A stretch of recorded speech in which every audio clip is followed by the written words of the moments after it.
Do you know how your retirement income actually works? Not the savings part, but the spending part. Most people are going to spend 30 to 40 years planning and focusing on one thing, growing that portfolio, building that number, hitting a goal. And that's a part that a lot of people figure out. But here's what doesn't get planned for. What happens on the day you stop getting a paycheck?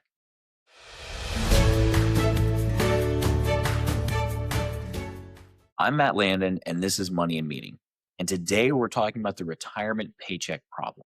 And this matters because having enough money saved doesn't automatically mean you turn it into reliable income. Those are two very different things. And the gap between them is where a lot of retirement plans tend to break down. So let's talk about it. The first thing to understand, is this.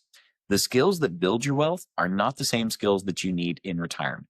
For 30 or 40 years, your job was to save consistently and let time do the work. Earn the money, set some aside, let it grow. That process is fairly straightforward. But retirement really flips the equation. Money is now flowing out, it's not flowing in. And you have to decide from where it comes, in what order, what tax consequences there are, and how to put it all together. So here's what we see all the time. Couples come in with solid savings, but they don't have a clear picture on how retirement income cash flow actually works.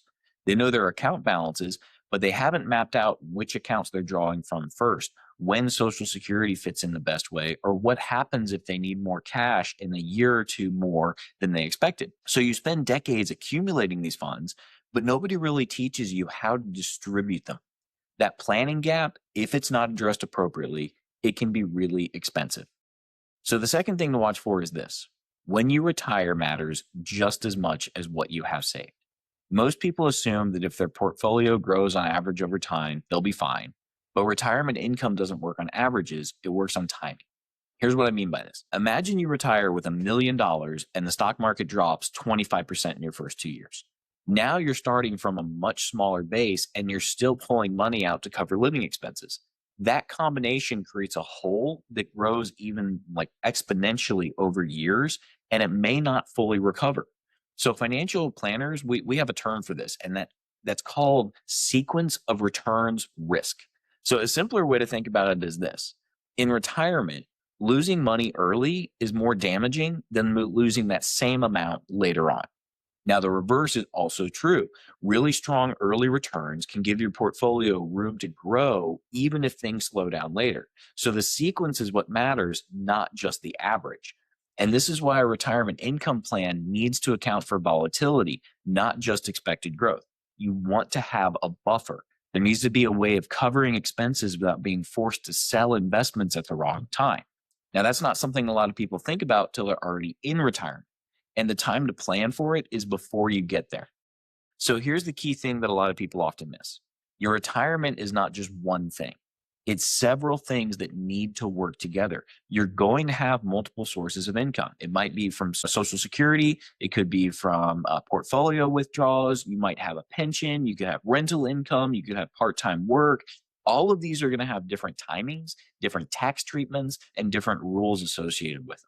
So the order you draw from these sources really matters.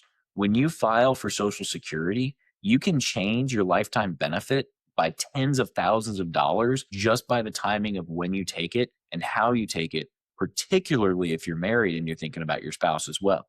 What accounts you pull from first affects how much you pay in taxes every year. How you structure those withdrawals affects how long your money lasts.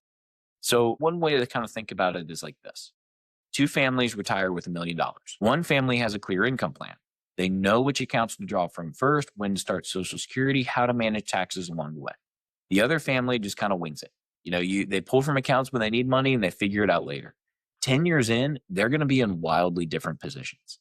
Same retirement starting point, very different outcomes. Retirement income planning doesn't have to be complicated, but it does require a high level of coordination. And in order to be coordinated, you have to look at the full picture before you start those withdrawals, not after. So here's a simple checklist for you, the takeaway, if you will. 1, map those retirement income sources. Write down your different sources of income where you have them in retirement, that Social Security accounts you draw from, any other income you expect. If you can't list it clearly, that's a signal that you need to start there. 2, know when these different sources turn on. Thinking about Social Security filing timing affecting your benefits, required minimum distributions, and how that's going to affect where you need to pull from. Knowing your schedule in advance really matters. And then three, build that withdrawal sequence before you retire. Decide which accounts you're going to pull from first, second, third. This isn't just cash flow planning, it's tax planning. And then four, plan for early volatility. Ask yourself, if the markets drop significantly in my first few years of retirement, what would I do? Having a plan for that scenario is more valuable than just hoping it doesn't happen. Okay. And then finally, number five, have your advisor walk you through the full picture, not just your investments, but your income timing, your tax strategy, and how all those pieces come together. None of these require perfect prediction, but it does require a clear plan. So most people are spending their working years building security. The goal is to reach a place where you have choices. Arriving at retirement with savings isn't the same thing as arriving with clarity. Clarity means knowing where your income is going to come from, knowing your plan is going to hold up in a down year, knowing your family is protected when things don't go perfectly. So that's what a good income plan provides. It's not just money, it's confidence. And that confidence changes how you're able to live in retirement. You're able to spend differently, knowing you're not second guessing yourself. You give differently when you know the plan is solid. You enjoy things more when the foundation is clear. So if you'd like help building a retirement income plan, you can visit our website. Just go to semmax.com and schedule a conversation with our team. We work with families every day to map out exactly how retirement income plans should work, what accounts to use, when, and in what order, so that transition from retirement is clear instead of just uncertainty. We'd be glad to talk it through with you. Thanks for listening to Money and Meaning. I'm Matt Landon. Have a beautiful day.